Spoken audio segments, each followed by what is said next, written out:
Permasalahan-permasalahan yang sering muncul dalam rekayasa kebutuhan ini dapat kita bagi menjadi dua. Jadi yang pertama adalah permasalahan yang ada pada organisasinya. Kemudian yang kedua adalah permasalahan yang pada prosesnya. Permasalahan-permasalahan yang berasal dari organisasi itu antara lain adalah tentang komunikasi antara customer dan user dengan software engineer ya. Jadi komunikasi yang kurang ya. Sehingga antara software engineer dengan customer atau user bisa terjadi miskomunikasi atau ada beberapa hal yang harusnya tersampaikan ke user atau tersampaikan ke software engineer itu menjadi tidak tersampaikan. Kemudian komunikasi pada developer juga ada juga menjadi kendala ya. Jadi selain user dan customer, komunikasi pada developer juga sering kali kurang ya. Kemudian kurangnya training ya. Jadi ini berkaitan dengan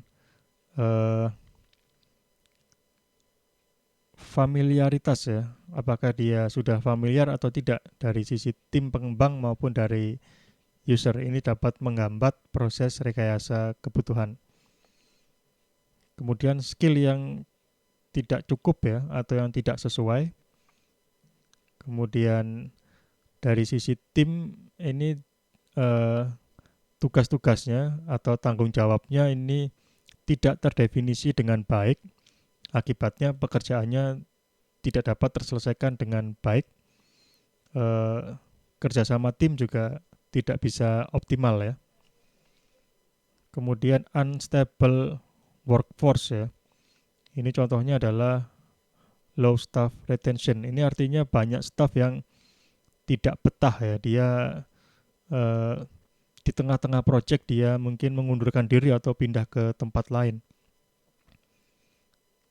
Ini dapat mengganggu proses rekayasa kebutuhan. Kemudian dari perencanaan waktu dan sumber daya yang buruk ya. Jadi dari sisi alokasi misalnya, mungkin waktunya ada yang terlalu lama atau terlalu singkat. Untuk resource mungkin ada yang terlalu banyak resource-nya, ada pula yang mungkin terlalu sedikit resource-nya. Ini dapat menjadi kendala. Kemudian yang berkaitan dengan proses dari requirement engineering, yang pertama di sini disebutkan adalah kompleksitas dari aplikasinya. Kalau aplikasinya terlalu kompleks, tentu saja ini bisa menjadi masalah tersendiri dalam proses rekayasa kebutuhan. Kemudian dari proses requirement engineering yang tidak terdefinisi ya, ini bisa menimbulkan kebingungan ya, dan kerja yang tidak efektif dan efisien. Kemudian dari requirement yang aslinya ya, jadi permasalahan yang muncul dari requirement itu sendiri ya, yang aktual, jadi yang sebenarnya. Jadi mungkin requirement-nya tidak realistis ya, itu juga bisa menjadi permasalahan aktual requirement. Kemudian rendahnya user understanding. Jadi pengguna itu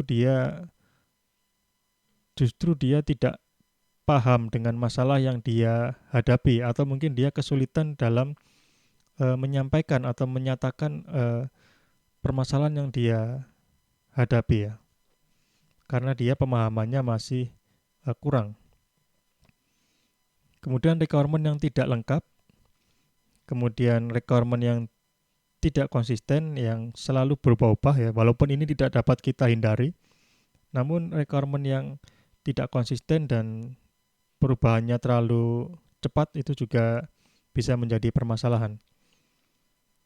Kemudian masalah traceability yang tidak memadai ya, ini juga menjadi masalah, khususnya ketika kita ingin menelusuri hubungan antara satu requirement dengan requirement lain, atau hubungan antara requirement dengan proses selanjutnya, misalkan desain atau implementasi dan seterusnya ya. Kemudian yang terakhir adalah requirement yang ambigu, yang multitafsir.